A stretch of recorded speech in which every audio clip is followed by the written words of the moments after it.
Hello students, welcome back once again to your very own channel, that is Maths Journey Pratyusha. So finally we are back with the class 12 class MCQ series. So the name of the chapter is matrices, that is your chapter number 3. So in the previous classes we have already discussed about your chapter number 1 and chapter number 2 very nicely. So in today's class we will discuss about some of the questions, some important 15 questions from your chapter matrices, and then we are going to implement this for the rest chapters also, like chapter 4, chapter 5, chapter 6 and chapter 12.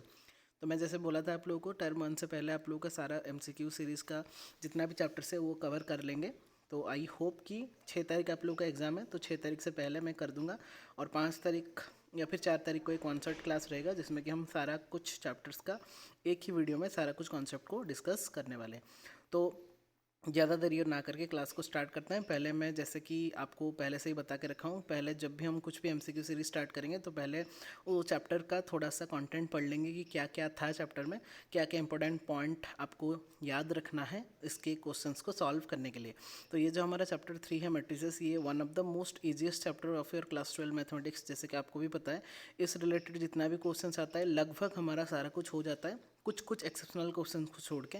But यहाँ पे जो 15 question हमने select करके रखा है ये सब type से मैंने मिला के क्वेश्चंस को रखा है, ताकि इस टाइप का क्वेश्चंस को अगर आप लोग करोगे तो कहीं ना कहीं आप लोग को बोर्ड से रिलेटेड वाला क्वेश्चंस को प्रैक्टिस करने का एक बढ़िया सा एक मौका मिल जाएगा. तो और ज़्यादा देरी ना करके फिर क्लास को स्टार्ट करते हैं. पहले आ जाते हैं कॉन्सेप्ट के ऊपर कि क्या होता है मैट्रिसेस, उसका क्या क्या प्रॉपर्टीज़ रहता है, कहाँ पर हम कौन सा मैट्रिसेस यूज़ करेंगे और वो मैट्रिसेस का प्रोसेस को यूज़ करके हम कैसे डिफरेंट टाइप के क्वेश्चन को डील कर सकते हैं. तो जो हमारा चैप्टर है मैट्रिसेस, जैसे कि आपको पता है नोट्स तो आपके पास अवेलेबल होगा ही, फिर भी मैट्रिसेस वही होता है, एंट्रीज और एलिमेंट्स को लेके बनाते हैं. एक रेक्टेंगुलर एरे को बोलते हैं matrix. Order of the matrix जब भी हम लिखते हैं 1 2 3 4 लाइक दैट लिखते हैं, तो इसका जो ऑर्डर होता है 2 क्रॉस 2 ऐसे हम बोलते हैं, जो कि पहला में जो लिखा रहता है M क्रॉस N जैसे लिखते हैं. तो here M represents the number of rose and N represents the number of columns. ठीक है, उसको बोलते हैं ऑर्डर ऑफ द मैट्रिक्स. अभी अगर टाइप्स ऑफ मैट्रिक्स में आएंगे तो बहुत सारे टाइप्स ऑफ मैट्रिक्स था, जैसे कि आपको पता है पहला आपका रो मैट्रिक्स, उसका डेफिनेशन थोड़ा याद रख लेंगे. रो मैट्रिक्स जिसका ओनली 1 रो होता था, कॉलम मैट्रिक्स जिसका एक ही कॉलम होता था, जीरो मैट्रिक्स और नल मैट्रिक्स जिसमें कि सारा एलिमेंट जीरो होता था, स्क्वायर मैट्रिक्स जिसका नंबर ऑफ रो और नंबर ऑफ कॉलम इक्वल होता था, डायगोनल मैट्रिक्स जिसका डायगोनल एलिमेंट्स कुछ होना चाहिए बाकी सारा जीरो हो जाएगा, नॉन डायगोनल एलिमेंट्स जीरो होता था. स्केलर मैट्रिक्स में क्या होता था ना, वहाँ पे सेम नंबर ऑफ एलिमेंट्स होना चाहिए, लाइक 5 0 0 5. तो this is called scalar matrix. And then coming back to the identity matrix और यूनिट मैट्रिक्स, तो वहाँ पे क्या होता था ना, उसका जो डायगोनल एलिमेंट होता था वो 1 में होता था. तो इस टाइप का मैट्रिक्स, ये टाइप्स ऑफ मैट्रिक्स था. तो ये सारा को याद रखना बहुत इंपॉर्टेंट हो जा रहा है, क्योंकि इस टाइप का शॉर्ट क्वेश्चंस में वो कुछ भी पूछ सकता है, वो डेफिनेशंस भी पूछ सकता है. तो आपको बहुत ही थॉरली उसको रीड करना है चैप्टर वाइज कॉन्सेप्ट को, इसलिए मैंने पहले से ही आपको बता दिया. फिर हम आते थे प्रॉपर्टीज ऑफ द मैट्रिक्स में. पहला पॉइंट जो था इक्वालिटी ऑफ द मैट्रिक्स में, कि दो मैट्रिक्स जब भी इक्वल होते हैं उसका कॉरेस्पॉन्डिंग एलिमेंट्स उसका क्या होता है, हमेशा सेम हो जाता है. और इस टाइप का क्वेश्चन एक आने वाला है, तो उसको थोड़ा सा ध्यान से रखेंगे. लाइक ऐसे अगर दिया है ABCD और 1 2 3 4 और दोनों अगर इक्वल दिया है तो ऑब्वियसली बात है उसका corresponding 1 equal to A equal to 1, C equal to 2, B equal to 3 and D equal to 4. ठीक है, तो कॉरेस्पॉन्डिंग एलिमेंट्स उसका हमेशा इक्वल रहेगा when they are both the matrix are equal. फिर तो आपको पता ही है addition of matrices, subtraction of matrices, multiplication of matrices. तो एडिशन और सब्ट्रैक्शन में कुछ भी नहीं था. जब भी हम बस इतना याद रखना कि वो जब भी ऐसे आपको ऐड करना है या फिर सब्ट्रैक्ट करना है, ऑर्डर आपका सेम रहना चाहिए दो मैट्रिक्स का. जितना भी मैट्रिक्स को आप ऐड कर रहे हो या सब्ट्रैक्ट कर रहे हो उन दोनों का ऑर्डर सेम रहना चाहिए. ऑर्डर सेम नहीं रहने से वो एग्जिस्ट नहीं करेगा, उसका एडिशन या फिर उसका सब्ट्रैक्शन एग्जिस्ट ही नहीं करेगा. फिर बाकी रहा आप लोगों का मल्टीप्लिकेशन का. तो मैं बता रहा हूँ पहले एडिशन का थोड़ा कुछ प्रॉपर्टीज़ था. कम्यूटेटिव होता है, एसोसिएटिव होता है, existence of additive identity, existence of additive inverse, सारा कुछ होता है जो प्रॉपर्टी हमने पढ़ा था. तो ये हो गया आपका एडिशन ऑफ द मैट्रिक्सेस. फिर multiplication of the matrix bye scalar. तो दो टाइप का मल्टीप्लिकेशन होता था. वन इज योर स्केलर के साथ एक मल्टीप्लिकेशन होता था, जब एक के अगर एक मल्टीप्लाई करते थे ABCD में, तो उसका काम क्या था, वो के जाके सबके साथ मल्टीप्लाई होता था, लाइक के ए के बी के सी एंड के डी हो जाता था, तो उसका कोई प्रॉब्लम नहीं था। बट ये ओनली फॉर द स्केलर, मतलब मल्टीप्लिकेशन बाय स्केलर होता था, बट मल्टीप्लिकेशन बाय मैट्रिक्स जब होता था तो वहाँ पे थोड़ा बहुत आपको देखना पड़ता था।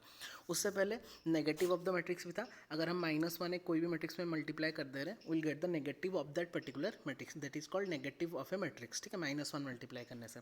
प्रॉपर्टीज ऑफ स्केलर मैट्रिक्स का ये थोड़ा याद रखेंगे, ये हमेशा यूज होता है, that is constant K into A plus B will is always equal to K A into K B, which where K is any scalar, K one plus K two into A equal to K one A plus K two A, मतलब वो multiply हो जाएगा।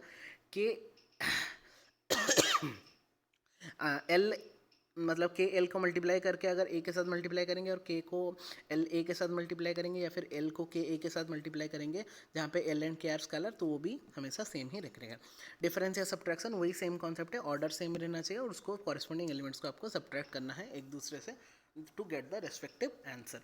फिर जो आता है multiplication of the scalar हमने पढ़ लिया। अभी मल्टीप्लिकेशन मेथड और मल्टीप्लिकेशन ऑफ मैट्रिक्स जब होता है, तो मैंने आपको बहुत अच्छे से समझाया था कि जब ऐसे ए बी सी डी है और यहाँ पे अगर ई एफ जी एच है, तो इन दोनों मैट्रिक्स को हम तभी मल्टीप्लाई कर पाएंगे, जैसे कि इसका ऑर्डर है ए क्रॉस बी सपोज, और इसका ऑर्डर होना चाहिए बी क्रॉस सी, तो एम क्रॉस एन में हम लिख देते हैं, ज़्यादा आपको प्रिफरेबल लगेगा समझने में, एम क्रॉस एन। तो यहाँ पे जो भी मैट्रिक्स होना चाहिए वो एन से ही स्टार्ट होना चाहिए, मतलब इसका number of column must be equal to the number of rows of the second matrix. ये आपको याद रखना है कि ये दोनों एलिमेंट आपका सेम रहना चाहिए, और जो रिजल्टेंट मैट्रिक्स निकलेगा उसका जो ऑर्डर होगा वो आपका एम क्रॉस पी में आएगा, उसका जो रिजल्टेंट मैट्रिक्स होगा उसका ऑर्डर जो होगा वो एम क्रॉस पी में आएगा। ये तो आपको पता ही है, बस ये मैट्रिक्स मल्टीप्लिकेशन ऑफ मैट्रिक्स पे अनदर मैट्रिक्स में ये वाला कॉन्सेप्ट को यूज़ करना कि पहला का number of column must be equal to second का नंबर ऑफ रो, ये पहले आपको याद रखना है। और जो रिजल्टिंग मैट्रिक्स निकलेगा, जो उसका आंसर निकलेगा, वो हमेशा इसका ऑर्डर क्रॉस इसका ऑर्डर, मतलब एम क्रॉस पी के ऑर्डर में निकलेगा।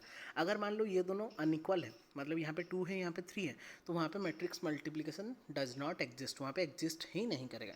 इतना बस याद रखना है, बाकी सारा वही सब लिखा है, उसके प्रॉपर्टी बारे में लिखा है, ये प्रॉपर्टी को थोड़ा पढ़ लेना, क्योंकि ज़्यादा बड़ा मुझे नहीं करना है ये वीडियो को, तो ये प्रॉपर्टीज़ के बारे में पढ़ लेना, जो कि ऑलरेडी एनसीईआरटी में भी है। एनसीईआरटी के समरी भी देखोगे ये सारा आपको मिल जाएगा पॉइंट्स, तो ये पॉइंट्स को थोड़ा सा याद रखना। फिर ट्रांसपोज ऑफ द मैट्रिक्स, उसको ए टी या फिर ए सी या फिर ए डैश के रूप में लिखा रहता है, तो नोटेशंस भी याद रखना है, क्योंकि कहीं पे कौन सा नोटेशन यूज होगा आपको पता नहीं है, क्योंकि कहीं पे कोई सा नोटेशन यूज हुआ होगा और आपको पता नहीं होगा कौन सा नोटेशन है, तो प्रॉब्लम हो जाएगा, और वहाँ पे आप किसी को पूछ भी नहीं सकते। तो इसलिए ट्रांसपोज का ऐसे ए डैश भी होता है, ए टी भी रहता है, ए के ऊपर टी भी लिखा रहता है, या फिर ए के ऊपर सी भी लिखा रहता है, तो ये तीनों का ही मतलब है transpose of that particular matrix A.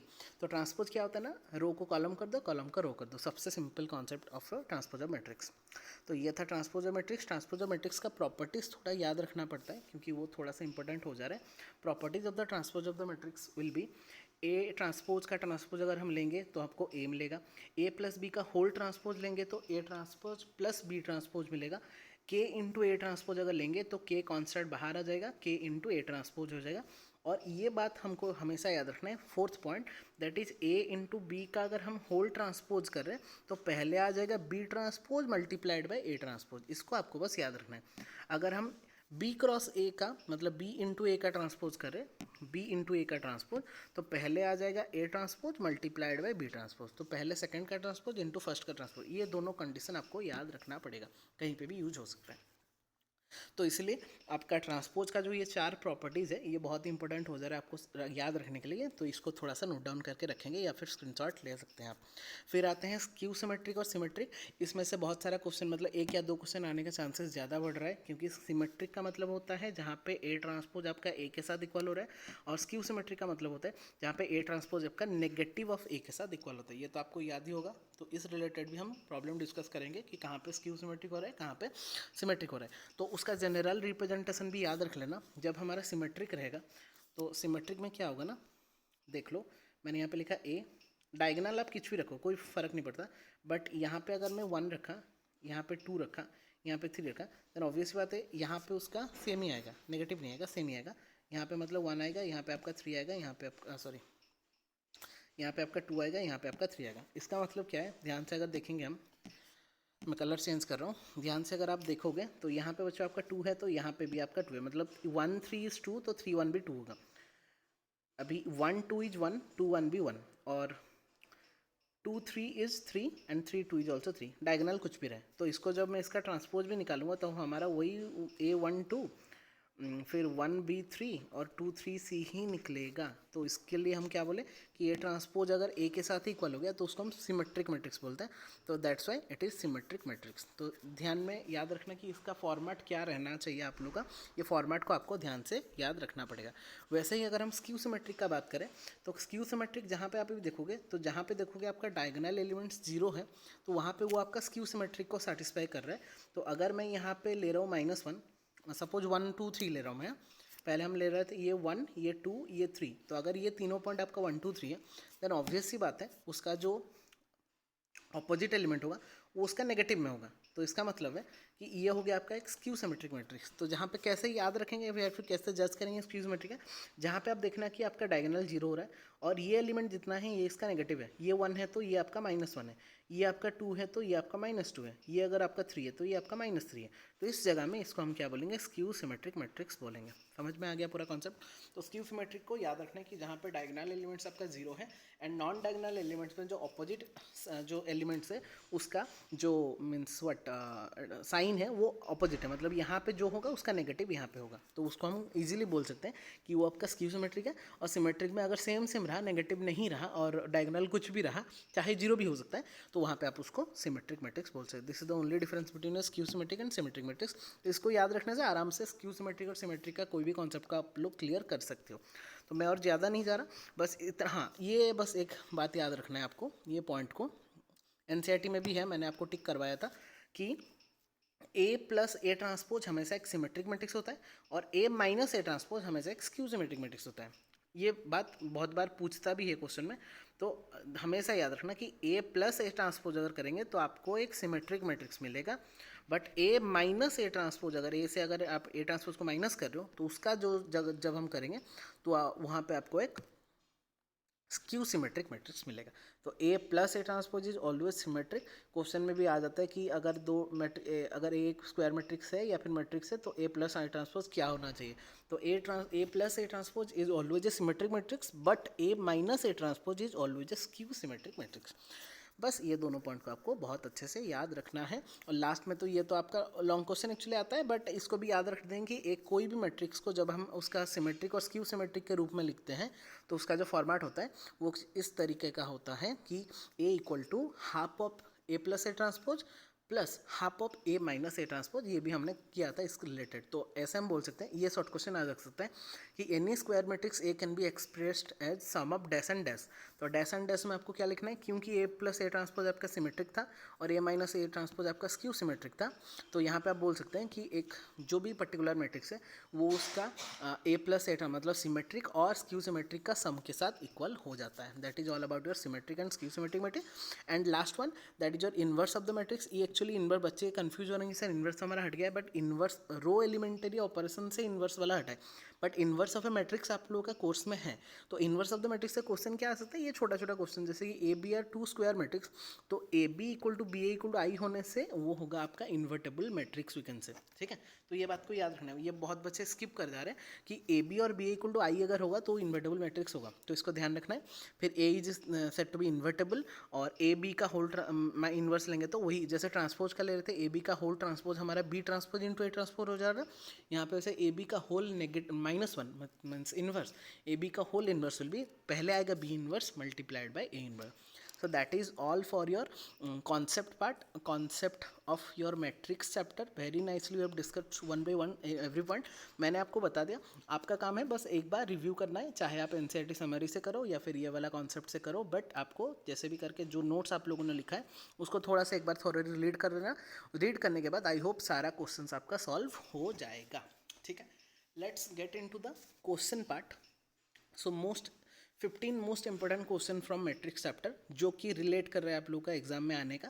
मतलब मैं तो नहीं बोलूँगा कि डायरेक्टली वही क्वेश्चन आएगा, बट मैं ऐसा बोल सकता हूँ कि उस रिलेटेड क्वेश्चन आने का बहुत ज़्यादा चांस है, क्योंकि हर तरीके से हर कोने से चैप्टर का हमने एक एक क्वेश्चंस को उठाया है ताकि सारा कॉन्सेप्ट भी कवर हो जाए और उसके साथ ही जितना टाइप्स ऑफ क्वेश्चन हम करेंगे, ये 15 टाइप्स का अगर हम एक्स्ट्रा 2-2 3-3 क्वेश्चन भी कर देंगे तो हर एक चैप्टर का आपको 50 या फिर 75 क्वेश्चंस का एक आइडिया आ जाएगा, जबकि जो कि जब हमारा एग्जाम में आएगा टर्म 1 में, उसको हम अच्छे से डील कर सकते हैं, ठीक है। तो लेट्स गेट स्टार्टेड।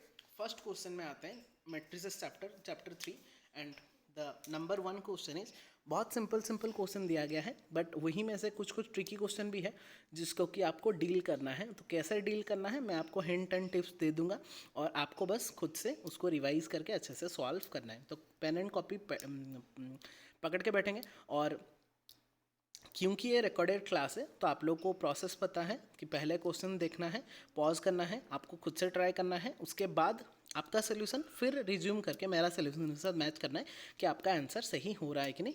स्टेप्स अलग हो सकता है, प्रोसेस अलग हो सकता है, बट आंसर को आपको चेक करना है कि आपका जो आंसर निकल रहा है और मेरा जो आंसर निकलेगा तो वो दोनों में सेम आ रहा है कि नहीं। अगर गलत हुआ तो कहाँ पर गलती हुआ और हमको कहाँ पर सुधारना है, सारा कॉन्सेप्ट को आपको कवर करना पड़ेगा। तो और ज़्यादा देरी ना करके डायरेक्टली आते हैं क्लास में। And our question number 1 is all about if matrix A. अच्छा, मैंने आपको पहले से ही बता के रखा है 2-3 बार, और एक बार भी बता रहा हूँ कि आई जे वाला क्वेश्चन 1 मार्क का श्योर शॉट आने वाला है मैट्रिक्स चैप्टर से। तो ये कोई भी फॉर्मेट में आ सकता है, बट ये आई जे वाला क्वेश्चन आएगा ही आएगा। तो इस टाइप का क्वेश्चन को थोड़ा अच्छे से डील करना है आप लोग को, ठीक है।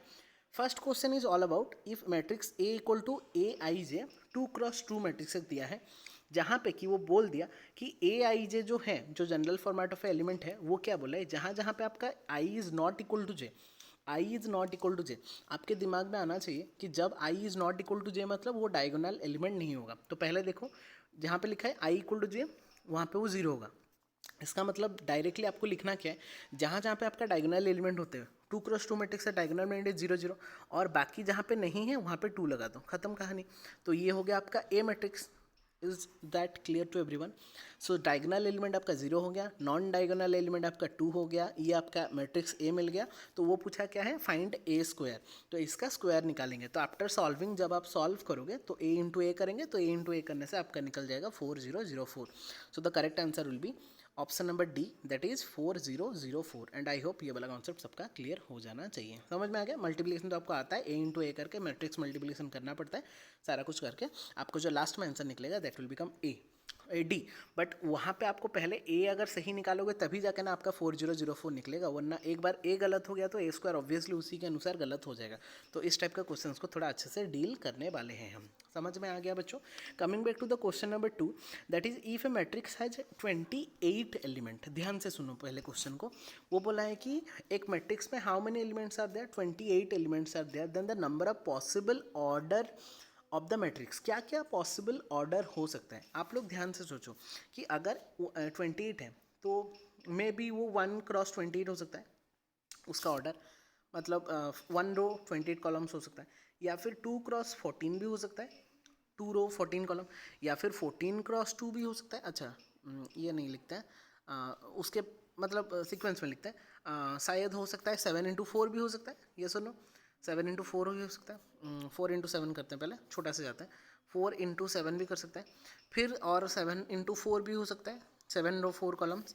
फिर आप बोल सकते हो 14x2 भी हो सकता है, और आपका 28x1 भी हो सकता है। तो 128, 28 1, 2 14, 14 2, 4 7 7 4 ऑल हो सकता है। इसके अलावा और कुछ नहीं हो सकता, क्योंकि 28 का जब हम फैक्टर्स करेंगे, फैक्टराइज करेंगे, तो आपको यही सारा कुछ मिलेगा। तो उसका पेयरिंग करेंगे तो ऑब्वियसली मुझे मैक्सिमम 6 ठो ऑर्डर मिल रहा है, जो कि पॉसिबल हो सकता है कि वहाँ पे आपका 28 एलिमेंट्स आ जाएगा। तो obviously 1 2 3 4 5 6, so obviously the number of possible order of the matrix is 6। So the correct answer of question number 2 will be what बच्चों? That is option number A, that is 6। And I hope ये वाला concept भी आपका clear हो जाना चाहिए।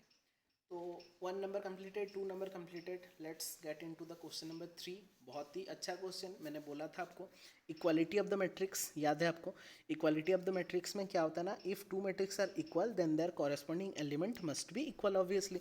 तो आपको कॉरेस्पॉन्डिंग एलिमेंट को देखना है, उसको इक्वलाइज करना है। तो ये मैं नहीं कर रहा, ये आपको लिए मैंने छोड़ दिया कि पहला में अगर करेंगे तो a + 4 = 2a + 2, तो बस यहाँ पे देखना आप लोग, बहुत बार कन्फ्यूजन होता है क्योंकि कहीं कहीं पे एक डिटर्मिनेंट दे देता है। डिटर्मिनेंट जब हम डिस्कस करेंगे वहाँ पे मैं बताऊँगा। तो डिटर्मिनेंट में आपको वैल्यू निकालना रहता है, बट मैट्रिसेस में आपको कॉरस्पॉन्डिंग एलिमेंट को बस इक्वल करना रहता है। तो a+4 विल बी 2a+2। समझ में आ गया कॉन्सेप्ट? यस सर, समझ में आ गया। तो a 2a minus A will be कितना बच्चों? a and 4 minus 2 will B 2। तो a का वैल्यू कितना मिल गया? 2 मिल गया। तो a इक्वल टू 2 मिल गया, b में पुट कर देंगे तो b इक्वल टू आपका मिल जा रहा है 1। मैंने सॉल्व किया उसको तो b मिला। आप लोग खुद से सॉल्व कर लेना। तो a इक्वल टू 2,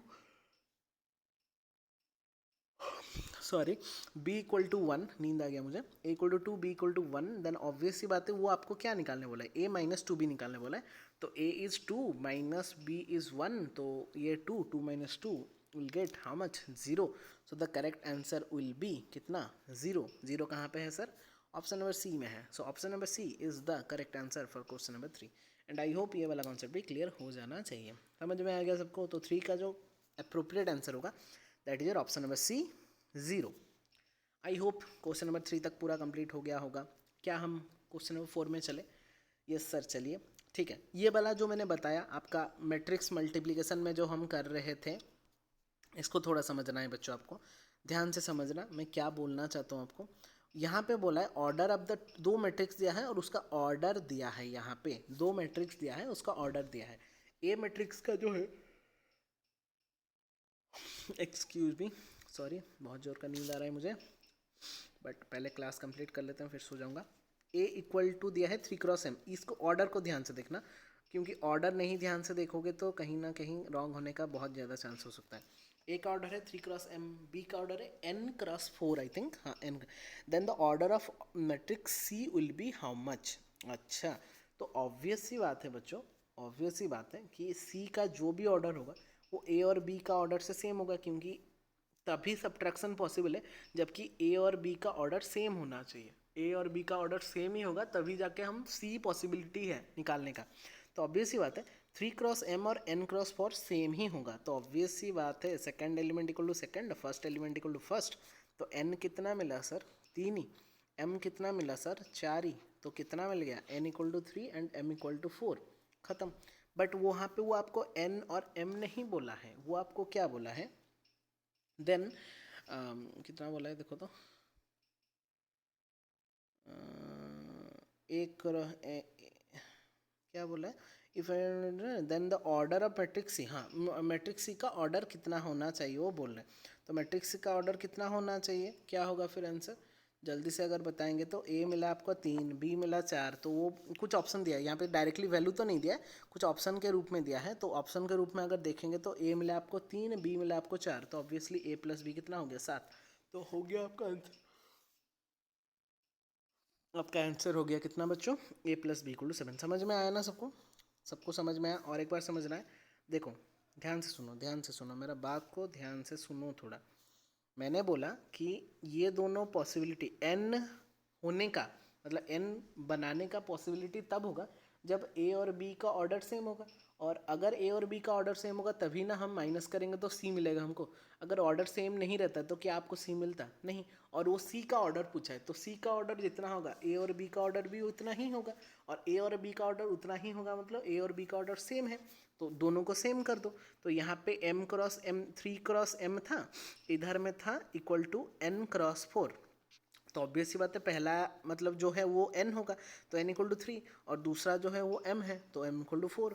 तो आपका ऑर्डर कितना हो गया? 3x4। तो ये आपका a×b मतलब 3x4, मतलब जहाँ पे कि 3 is a 4 is b। But आपको 3x4 नहीं चाहिए, आपको पूछा है कि क्या हो सकता है, ये अप्रोप्रिएट आंसर से क्या हो सकता है। तो आपको एक ही दिख रहा है कि जब मैं 3 और +4 करूँगा तो मुझे 7 मिलेगा, ना कि 6 मिलेगा। ये नहीं हो सकता, 1 नहीं हो सकता, क्योंकि 3 - 4 -1 होता है। a इंटू बी, 3 4 जा 12 होता है, but a + b 7, it is the correct answer. So option number B will be the most appropriate answer that, so the correct answer will be option number B, that is 7। And I hope ये वाला concept भी clear हो गया, समझ में आ गया सबको? बहुत अच्छा अच्छा क्वेश्चंस दिया गया है, इसीलिए मैं बोल रहा हूँ कि सारा क्वेश्चंस को अच्छे से डील करेंगे ताकि सारा कॉन्सेप्ट को आप अच्छे से समझ सको। और एक बार सारा कॉन्सेप्ट अच्छे से समझ गए तो उस रिलेटेड जो भी क्वेश्चंस होगा उसको आप आसानी से कर सकते हो। समझ में आया सबको? Yes sir. चलते हैं 5 नंबर क्वेश्चन में। ये भी वही ऑर्डर के रिलेटेड ही है, थोड़ा देखते हैं क्या बोला है।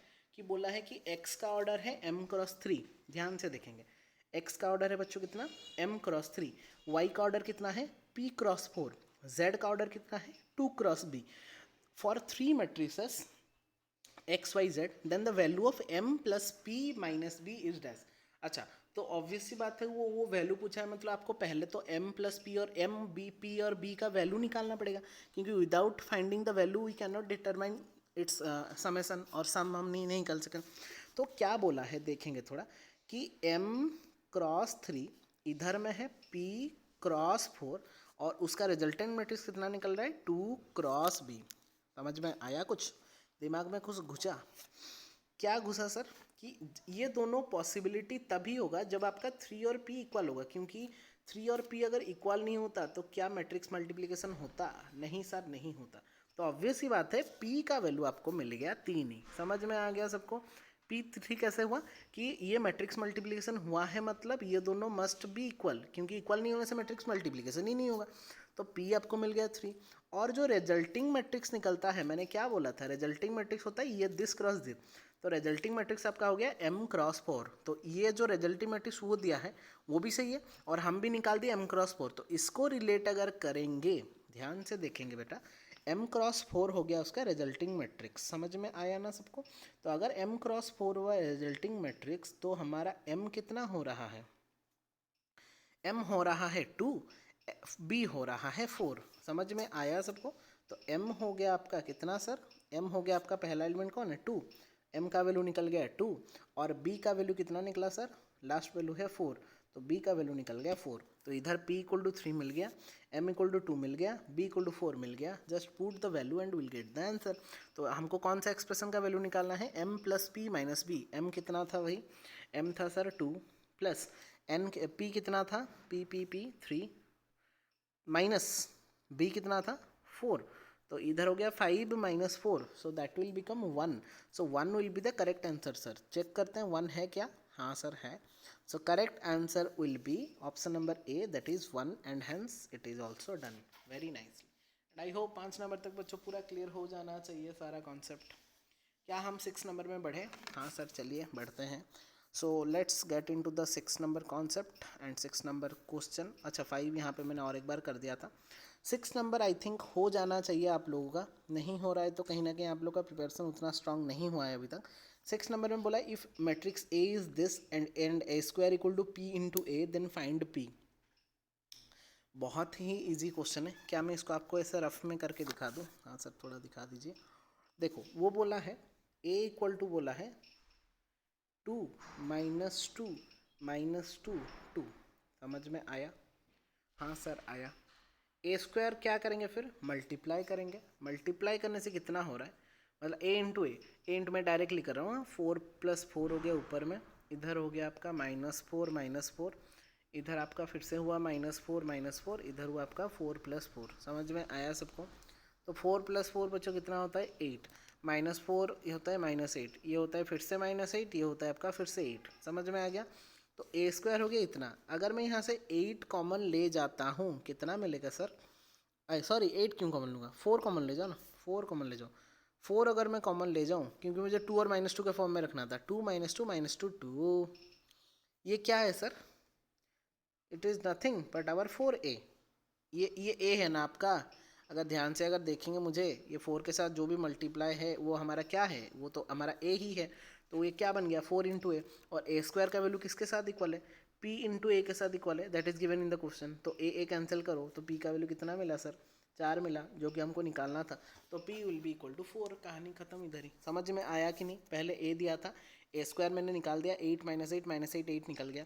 वहाँ से मैंने 4, ऐसे तो चाहते तो 8 भी कॉमन ले पाते, बट 8 लेने से 1 - 1 -1 1 हो रहा है, उसमें कुछ वैल्यू, मतलब हमारा कुछ प्रूव नहीं हो पा रहा है। तो इसलिए मैंने 4 को कॉमन लिया। तो 4 को कॉमन लेने से क्या होगा ना, जो बचेगा वो 2 - 2 - 2 2। This is nothing but our matrix A. तो वो ए हो गया, तो ये हो जाएगा 4a = pa। तो ए विल बी कैंसिल आउट, तो p का वैल्यू ऐसा भी निकल गया, कितना? 4 ही। तो ऑप्शन नंबर, भाई यार नींद आ रहा है मुझे। कोई बात नहीं, नींद आते रहे, बट क्लास हमारा होना चाहिए। कितना निकला हमारा? p = 4 ही। p = 4 will be the correct answer. Yes sir. कहाँ गया option number? Option number B is the correct answer for question number 6 also. I hope ये वाला कॉन्सेप्ट भी क्लियर हो जाना चाहिए। यस सर, पूरा क्लियर समझ में आ गया। क्या हम 7 नंबर में बढ़े? चलिए सर बढ़ते हैं। ये क्या हम कुछ मुझे करना पड़ेगा, क्योंकि ये स्क्यू सिमेट्रिक मैंने जस्ट अभी 5 मिनट पहले ही आपको समझाया। कैसे सर पता चला आपको स्क्यू सिमेट्रिक है? ये तो ऑलरेडी लिख दिया है स्क्यू सिमेट्रिक है, बट फिर भी अगर नहीं भी लिखा रहता तो यहाँ पे देख रहे हो तो डायगोनल एलिमेंट आपका 0 है, और जहाँ पे डायगोनल एलिमेंट आपका 0 है तो सीधा सीधा बिना आँख खोले लिख देना कि वो स्क्यू सिमेट्रिक है। तो वहाँ से आपको ए और बी का वैल्यू फाइंड आउट करना है और ए माइनस बी का वैल्यू निकालना है। तो ऑब्वियस ही बात है, मैंने क्या बोला था स्क्यू सिमेट्रिक में यहाँ पे जितना रहेगा इसमें यहाँ पे उसका नेगेटिव रहेगा। तो सीधी सीधी बात, वहाँ पे अगर 2 है तो ए विल बी -2, कहानी खत्म। और यहाँ पे अगर बी है, इसका नेगेटिव इधर होगा तो बी विल बी ऑब्वियसली, अगर वहाँ पे -3 है तो बी हमेशा 3 ही होगा। और आपको क्या निकालना है? ए माइनस बी निकालना है। तो ए कितना है सर? -2। बी कितना है सर? 3। तो -2 -3 कितना हो गया सर? -5। तो -5 will be the correct answer. क्या ये भी क्लियर है? मतलब ऊपर वाला जो एलिमेंट है वो नीचे का नेगेटिव ही होगा ऑब्वियसली। तो ये 2 है मतलब ऑब्वियसली ए विल बी -2, और ये -3 है मतलब ऑब्वियसली दैट विल बी 3। तो -2 और 3 निकल गया ए और बी, बट आपको ए और बी नहीं निकालना, आपको ए माइनस बी निकालना है। तो ए माइनस बी विल बी ए का वैल्यू -2, बी का वैल्यू -3, तो -2 -3 विल बिकम -5। तो option correct option will be -5, option number D. And hence 7 number also very nicely completed. क्या ये भी समझ में आ गया? हाँ सर आ गया। आते हैं फिर नेक्स्ट क्वेश्चन में। Next question is about question number 8। अच्छे से रीड करेंगे एक बार क्वेश्चंस को, फिर हम आगे बढ़ेंगे। It is given that if A and B are matrices, 2 matrix given है ऑफ सेम ऑर्डर। इसको ध्यान में रखना, वो बोल दिया पहले से कि वो आपका सेम ऑर्डर में रहना चाहिए। तो बोल रहा है कि देन आप बताओ मुझे कि ए और B transpose minus B A transpose का वैल्यू क्या होना चाहिए। मतलब जो भी मैट्रिक्स निकलेगा वो क्या निकलेगा? एक स्क्यू सिमेट्रिक निकलेगा, एक सिमेट्रिक निकलेगा, एक नल निकलेगा, नल मैट्रिक्स, या फिर एक यूनिट मैट्रिक्स मतलब वो 1001 वाला निकलेगा। तो आपको डिफाइन करना है कि क्या निकलेगा। तो सबसे पहली बात, तो पहले तो ट्रांसपोज लेके चेक कर लेना कि वो पॉजिटिव या नेगेटिव आ रहा है क्या। अगर पॉजिटिव आ गया तो वो सिमेट्रिक हो गया, अगर नेगेटिव आ गया तो वो स्क्यू सिमेट्रिक। तो हमेशा ऐसा वाला क्वेश्चन में आपको एक बार ट्रांसपोज लेना, होल्ड का ट्रांसपोज ले जाना है और चेक करना है कि कुछ निकल रहा है कि नहीं। अगर निकल गया तो सही बात, अगर नहीं निकला, जीरो वगैरह निकल गया, तो ऑब्वियसली वो नल मैट्रिक्स या फिर जीरो मैट्रिक्स हो जाएगा। समझ में आया क्या? हाँ सर आ गया। तो हम इसका ट्रांसपोज निकालते हैं। तो था हमारा क्या, ध्यान से देखो क्वेश्चन में देखना, A B transpose minus B A transpose था। तो टोटल का मैं क्या कर दूंगा बेटा? ट्रांसपोज ले जाऊंगा। तो जब मैं टोटल का ट्रांसपोज ले जाऊंगा, मैंने बोला था ए माइनस बी का whole transpose will be A transpose minus B transpose. समझ में आया कि नहीं? तो यहाँ पे पहला टर्म कौन था सर? ए बी ट्रांसपोज का whole transpose minus B A transpose का होल ट्रांसपोज। समझ में आया क्या? हाँ सर आ गया। अभी क्या करते हैं, जब भी हमारा ऐसे रहेगा, फिर समथिंग का ट्रांसपोज जब हम लेते हैं, अच्छा ए बी का ट्रांसपोज, तो पहले मैंने क्या बोला था? सेकंड का ट्रांसपोज इनटू फर्स्ट का ट्रांसपोज। तो बी ट्रांसपोज का ट्रांसपोज, क्योंकि बी हमारा सेकंड में था, बी ट्रांसपोज सेकंड में था, तो बी ट्रांसपोज का ट्रांसपोज इनटू ए ट्रांसपोज माइनस यहाँ पे सेकंड कौन है सर? A transpose. तो ए ट्रांसपोज का ट्रांसपोज इनटू बी ट्रांसपोज। समझ में आ गया कि नहीं? हाँ या कि नहीं सर? हाँ सर आ गया। तो अभी बताओ, अभी फिर मुझे बताओ, थोड़ा सा चेंज कर देते हैं इंक को। बी ट्रांसपोज का ट्रांसपोज, ट्रांसपोज ट्रांसपोज कैंसिल हो गया, ये मिल गया आपका B into A transpose. A transpose का ट्रांसपोज, ए का ए कंप्लीट मतलब ट्रांसपोज ट्रांसपोज कंप्लीट, तो मिल गया क्या? B A transpose minus A B transpose.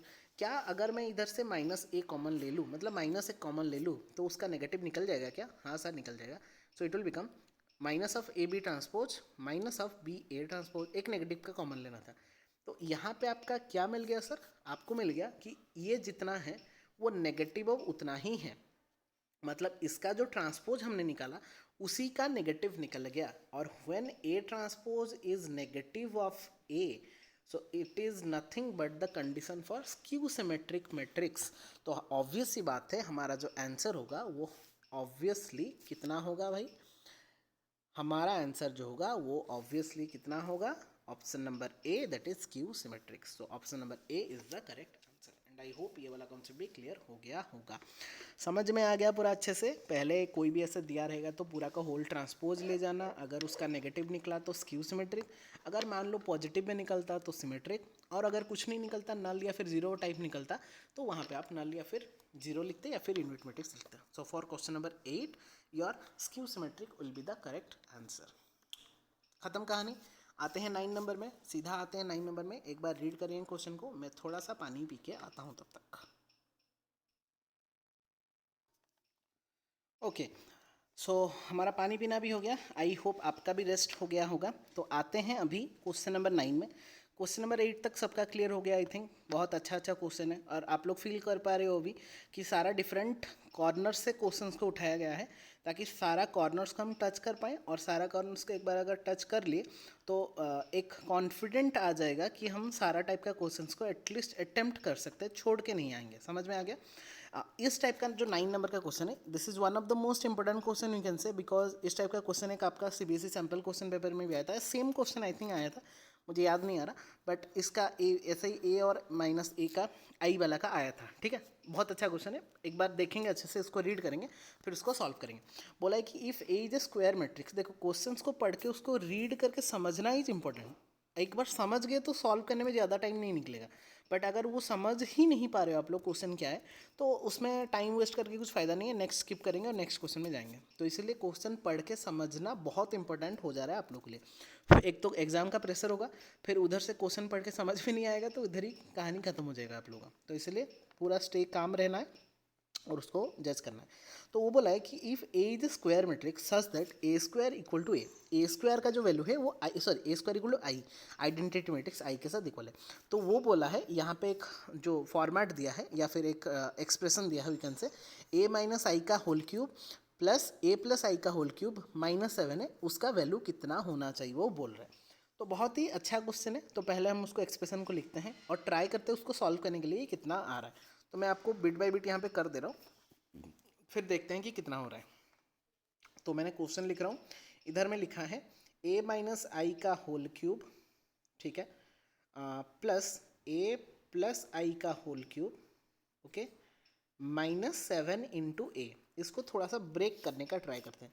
Break in the sense बच्चों, आइदर आप लोग को a प्लस बी और a माइनस बी का होल क्यूब का फॉर्मूला पता है तो आप उसको ब्रेक कर सकते हो, बट मैं प्रिफर करूँगा कि आपको कौन सा फॉर्मूला अप्लाई करना है, A cube plus B cube का फॉर्मूला, ताकि फैक्टराइज फॉर्म में मल्टीप्लाई करना ज़्यादा ही जरूर, ऐड करने से अच्छा है मल्टीप्लाई करके फैक्टराइज फॉर्म में रखेंगे तो that will be more effective और सॉल्व करने के लिए ज़्यादा ईजी हो जाएगा।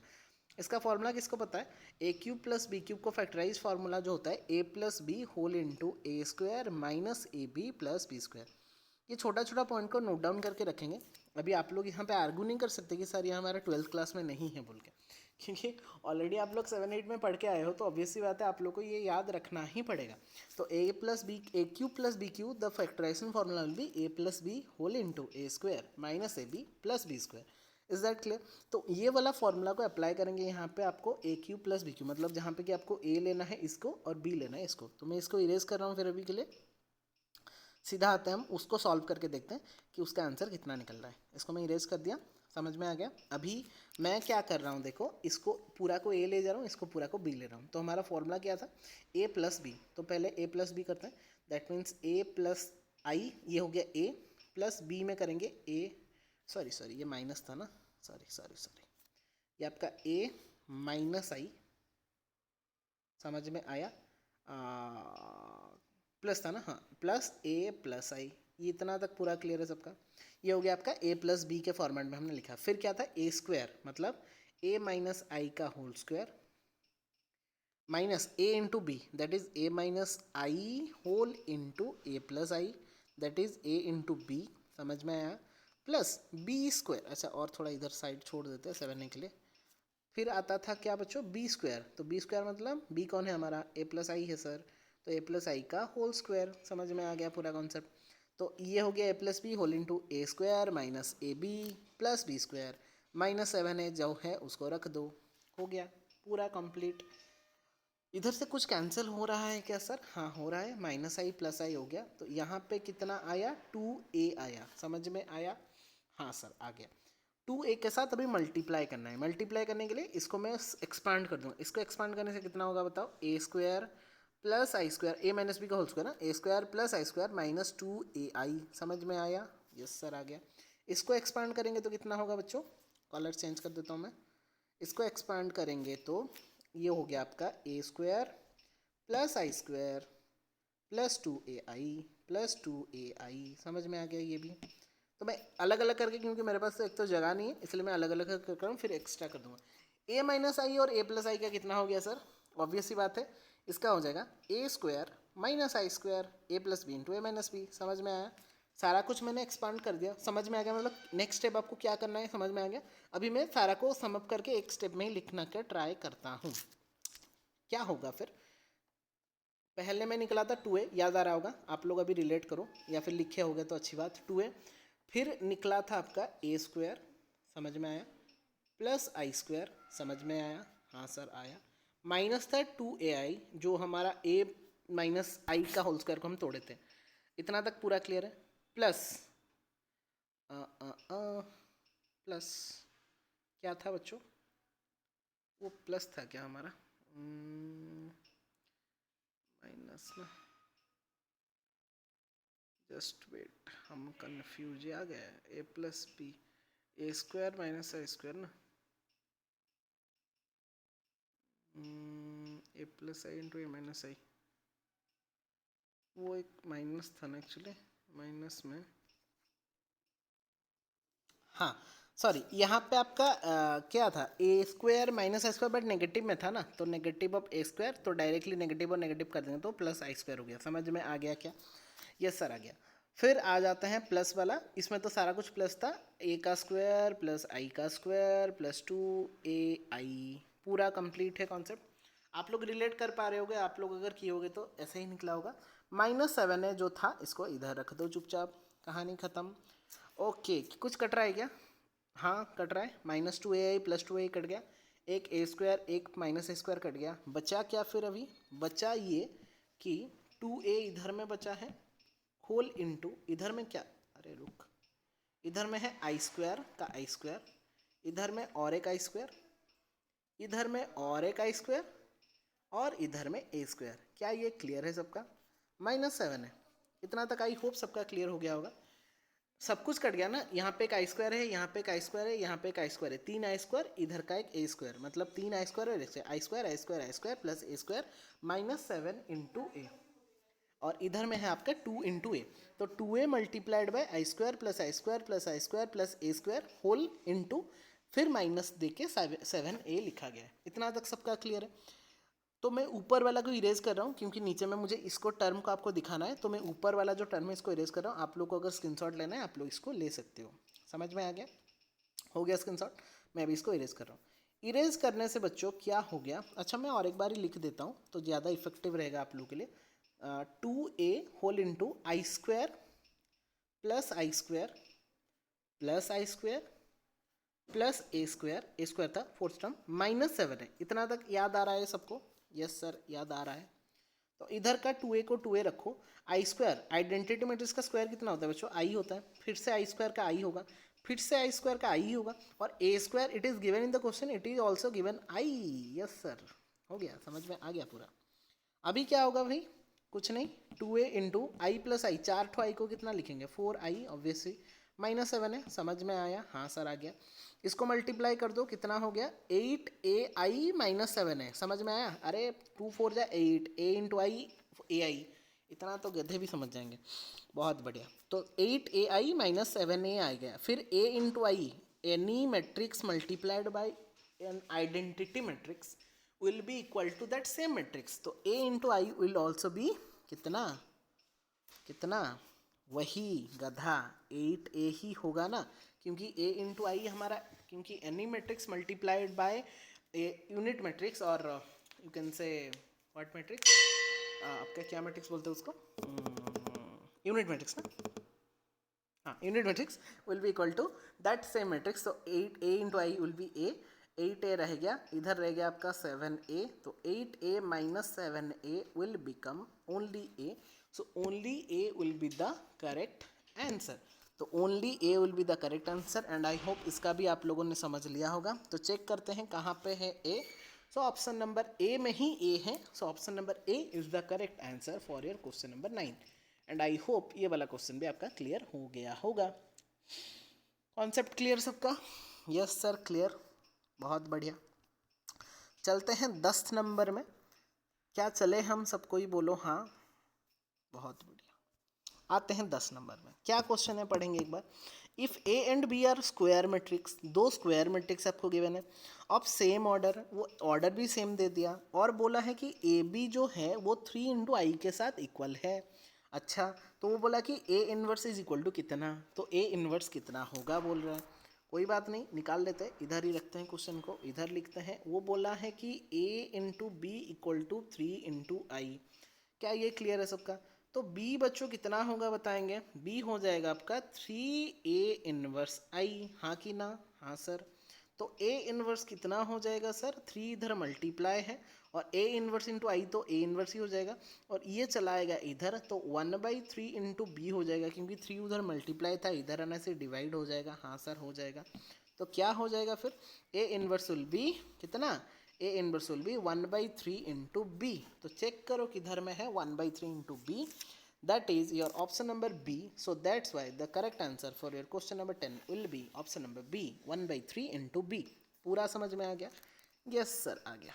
बहुत बढ़िया। आते हैं फिर 11 नंबर में। क्या सर इतना इजी क्वेश्चन भी आएगा? हाँ, इतना इजी क्वेश्चन भी आ सकता है। क्या सर इतना हार्ड क्वेश्चन भी आएगा? हाँ, आ सकता है। तो इसीलिए मैं बोल रहा हूँ कि अगर आपका कॉन्सेप्ट क्लियर है तो आप अगर और एक मतलब सारा टाइप का क्वेश्चंस आपने किया होगा तो मे भी आपको क्वेश्चन बहुत ही इजी लगने वाला है। बट अगर आपका कॉन्सेप्ट ही क्लियर नहीं है और डिफरेंट टाइप का क्वेश्चन से आप डील नहीं किए हो एग्ज़ाम से पहले, तो कहीं ना कहीं आप लोगों का एग्ज़ाम में भी थोड़ा सा अच्छा नहीं जा सकता एज़ कम्पेयर टू आप जितना सोच रहे हो। समझ में आ गया सबको? आते हैं क्वेश्चन नंबर 11 में। This is one of the most important, we can say. मैं इसको इम्पोर्टेंट इसलिए बोल रहा हूँ क्योंकि इसका कॉन्सेप्ट थोड़ा आपको समझना पड़ेगा, क्योंकि एक बार अगर कॉन्सेप्ट समझ गए तो मे बी ये क्वेश्चन बहुत ही ईजी हो जाएगा आप लोगों के लिए। तो स्टार्ट करते हैं फिर इसका कॉन्सेप्ट। आते हैं, क्वेश्चन बोला है कि ए इक्वल टू दिस, कहाँ गया मेरा पेन? हाँ, A equal to this and alpha जो है वो 0 से π/2 मतलब 90 के अंदर में है। और बोल रहा है कि a प्लस ए ट्रांसपोज अगर √2 इंटू आई2। अच्छा, ये बात I2 और I3 जहाँ पे लिखा रहता है इसका मतलब क्या है? I2 is the identity matrix of order 2 मतलब 1001, I3 is the identity matrix of order 3 that is 100, 010 and 001। समझ में आ गया सबको? तो यहाँ पे I2 लिखा है मतलब it is the identity matrix of order 2। अच्छा, वो बोला क्या? अल्फा का वैल्यू निकालो। निकाल देते हैं, कोई बात नहीं। पहले मैं इधर आपको करके दिखा दे रहा हूँ। देखो, ध्यान से देखो इसको। मैं रफ के लिए जगह छोड़ा हूँ। बढ़िया। क्या है सर? a इक्वल टू कितना? a इक्वल टू आपका है कॉस अल्फ़ा, फिर कितना? साइन अल्फ़ा, फिर कितना? माइनस साइन अल्फ़ा, फिर कितना? Cos alpha. तो और एक माइनस कहाँ गया? नहीं, एक ही माइनस है। a ट्रांसपोज कितना निकलेगा सर? खुद से निकालो, कितना निकलेगा? Cos alpha, yes, minus sine alpha, yes, sine alpha, yes, cos alpha. समझ में आया कि नहीं? हाँ सर, आ गया। अभी क्या बोला था वो? आपको बोला था कि a प्लस ए ट्रांसपोज का एक वैल्यू दिया था। तो पहले हम निकाल लेते हैं a प्लस ए ट्रांसपोज, मतलब इसको इसके साथ ऐड करना है। कॉस प्लस कॉस कितना होता है सर? 2 cos alpha. हाँ। साइन प्लस माइनस साइन कितना होता है? 0। माइनस साइन प्लस साइन कितना होता है? 0। कॉस प्लस कॉस कितना होता है? 2 कॉस अल्फ़ा। ये क्या सबका क्लियर है? हाँ सर, क्लियर है। और इसका वैल्यू कितना दिया था? √2 इंटू I2 दिया था। ये भी सबको क्लियर है? √2 इंटू I2 दिया था। समझ में आ गया? तो मैंने पहले a प्लस ए ट्रांसपोज निकाल दिया और उसको कंपेयर करूंगा मैं √2 इंटू I2 के साथ। अच्छा, √2 इंटू I2 मतलब I2 में √2 को मल्टीप्लाई कर दो। तो मैं सारा को फिर से इरेज कर दे रहा हूँ और सीधा मैं पॉइंट में आ रहा हूँ। हमारा जो पॉइंट था वो क्या था? इधर में निकला था 2 कॉस अल्फ़ा, इधर में निकला था 0, इधर में निकला था 0, इधर में निकला था अगेन 2 कॉस अल्फ़ा। समझ में आया? और √2 इंटू आई, अच्छा √2 इंटू आई अगर करेंगे 1001 के साथ √2 मल्टीप्लाई करेंगे कितना हो गया? √2 0 0 एंड √2। समझ में आया कि नहीं? हाँ सर, आ गया। अभी क्या करेंगे? कंपेयर करेंगे इक्वलाइजेशन ऑफ द मैट्रिक्स में। तो 2 कॉस अल्फा विल बी √2, हाँ कि ना? Yes sir. तो कॉस अल्फा विल बी कितना? √2/2 sir, and √2/2 is nothing but 1/√2। हाँ सर। और अल्फा का वैल्यू कब 1/√2 होता है, मतलब कॉस का वैल्यू कब 1/√2 होता है? कौन सा अल्फा में? So it is your π/4, 45 degree में cos 45 जो होता है वो 1/√2 होता है। ऐसा तो बहुत जगह में होता है, बट वो 0 से π/2 हमारे इंटरवल दे दिया है, तो उसके बीच में एक ही अल्फा है जिसमें कि वो कितना होता है 1/√2 होता है। तो the correct answer of alpha will be π/4। Check करते हैं कि है कि नहीं π/4, होना तो चाहिए मेरे हिसाब से। हाँ सर है, किधर है? ऑप्शन डी में है। तो कौन सा होगा आंसर फिर? Obviously option D will be the correct answer. क्या ये भी क्लियर है सबका? बहुत अच्छा क्वेश्चन था 11 नंबर। इस टाइप का क्वेश्चंस को थोड़ा डील करेंगे। 11 number completed very nicely. Yes sir. क्या हम 12 नंबर में जाए? चलिए सर। बोला है कि इफ़ ए इक्वल, ये आपको करना है, ये मैं नहीं कर सकता। A equal to this, B equal to this, then find the value of X square, A square equal to B. इसका ए स्क्वायर निकालो, इक्वल टू बी कर दो, इक्वलाइज कर दो, एक्स का वैल्यू निकल जाएगा। तो मैं ये नहीं कर रहा, आप लोग करना। एक्स का वैल्यू निकलेगा, कितना निकलेगा? ओहो, ये ऐसा क्वेश्चन है। अच्छा क्वेश्चन है ये, क्वेश्चन अच्छा है, ऐसे नॉर्मल क्वेश्चन नहीं है ये। इसको थोड़ा करते हैं, मज़ा आएगा। ठीक है, करते हैं क्योंकि इसमें बच्चे बहुत कन्फ्यूजन होने वाले हैं, तो इसलिए मैं कर दे रहा हूँ। ए कितना दिया है सर? एक्स 0 1 1। ओके, तो ए स्क्वायर निकाल दे गया डायरेक्टली। ए स्क्वायर कितना होगा बताओ तो? ये हो जाएगा आपका एक्स स्क्वायर, इधर हो गया 0, ये हो जाएगा आपका x + 1, ये हो जाएगा आपका 1। समझ में आ गया? ए स्क्वायर मिल गया क्या? हाँ सर मिल गया। बी कितना है बताओ? बी है आपका 1 0 5 1, 5 है और 1 है। This is your B. और वो बोला क्या है? A square equal to B के साथ इक्वल है। तो ध्यान से अगर रिलेट करोगे, ए स्क्वायर इक्वल टू बी है, मतलब corresponding element must be equal. तो एक्स स्क्वायर विल भी कितना बच्चा लोग? 1। तो एक्स विल भी कितना बच्चा लोग? माइनस प्लस और -1। क्या ये क्लियर है? 0 तो 0 के साथ इक्वल है सर, 1 तो 1 के साथ इक्वल है सर, और क्या बचा? x + 1 और 1 है जो कि 5 के साथ इक्वल है। तो अगर x + 1 = 5, देन x विल भी कितना सर? 4 ही। तो अभी मुझे बताओ x का क्या वैल्यू होगा सर? Obviously +or -1 and 4। ये भी होगा, ये भी होगा। बट बट बट ऑप्शन में क्या है? यहाँ पे दिया है 1 सर, 1 तो होगा। बी में दिया है -1 सर, -1 भी होगा। सी में दिया है 4, 4 भी होगा। तो इस टाइप का क्वेश्चन में the correct answer will B does not exist, क्योंकि x का ऐसे 3 वैल्यू आपको नहीं मिल सकता। मिलेगा तो यूनिक वैल्यू या फिर एक ही वैल्यू मिलेगा। ऐसा अगर आपको 2 या 3 सेम वैल्यू x का मिल जा रहा है, मतलब अलग अलग वैल्यू मिल जा रहा है, तो उस टाइप का क्वेश्चंस में आपको ऑप्शन डी को चूज करना है, जहाँ पे आपका डज नॉट एग्जिस्ट होगा, मतलब x का पर्टिकुलर ऐसा वैल्यू नहीं है जिसके लिए ये एग्जिस्ट कर रहा है। सो that's Y x does not exist and hence the correct answer will be option number D, does not exist. समझ में आया मैं क्यों बोला इसको कि ये अच्छा क्वेश्चन है? ऐसे तो नॉर्मली देखने से अच्छा क्वेश्चन है, बट करने के बाद ही आपको पता चलेगा, क्योंकि मैंने पहले से किया था इसलिए मुझे याद आ गया। तो क्या 12 नंबर भी सबका सही है? Does not exist is the correct answer. जिसका जिसका डज नॉट एग्जिस्ट निकला था पॉज करके वो थोड़ा कमेंट करके बताएंगे। 13 नंबर तो मैं आपको पहले दिन से ही बता के आया हूँ और अभी भी बता रहा हूँ कि ये सेम क्वेश्चन आएगा बोल के कोई मायना नहीं है, बट इस टाइप का क्वेश्चन एक आएगा तो श्योर शॉर्ट क्वेश्चन है। और ये एनसीईआरटी का भगवान का क्वेश्चन है। भगवान के जो भगवत गीता होते हैं वहाँ पे एक क्वेश्चन एक दिया गया है 3.1 का लास्ट क्वेश्चन। अगर याद नहीं होगा तो मैं बता दे रहा हूँ, जहाँ पे उसका आंसर भी कुछ बच्चे रट्टे मार दिए होंगे कि 512 होता है उसका आंसर।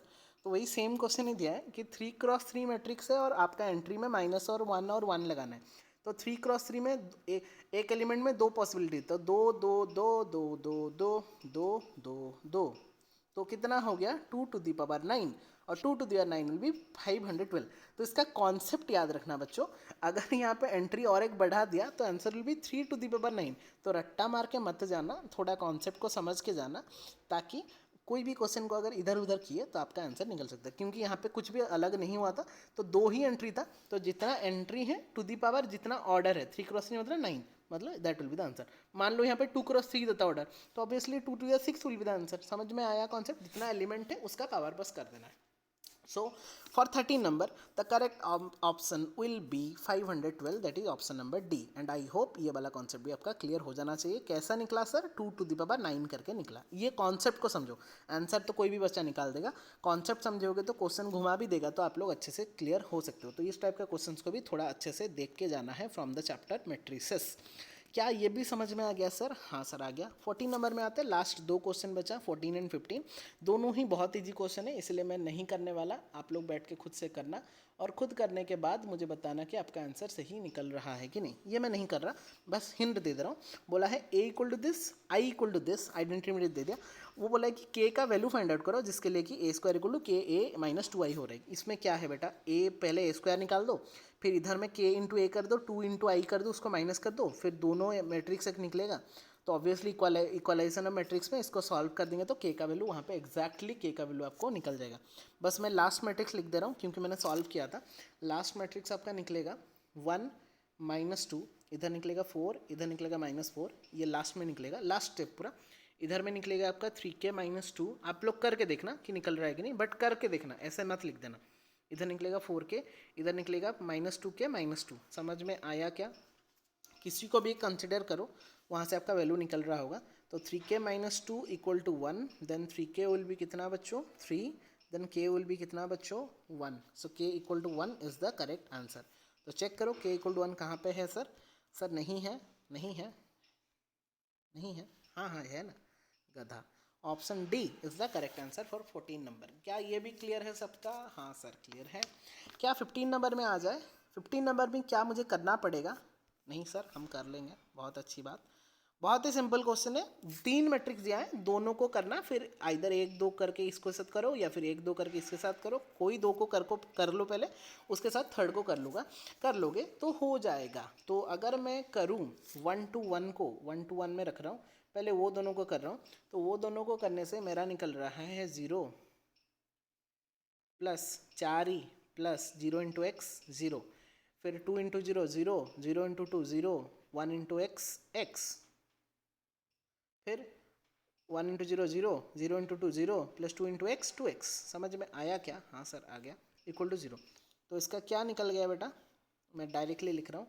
इधर का निकला था 1 to 1, इधर का निकला कितना, 4x minus 2x equal to 0। इसको मल्टीप्लाई करेंगे तो कितना निकल रहा है, फिर से last answer will B 4 plus 2x minus plus 2x, 4 plus 2x plus 2x will be 0।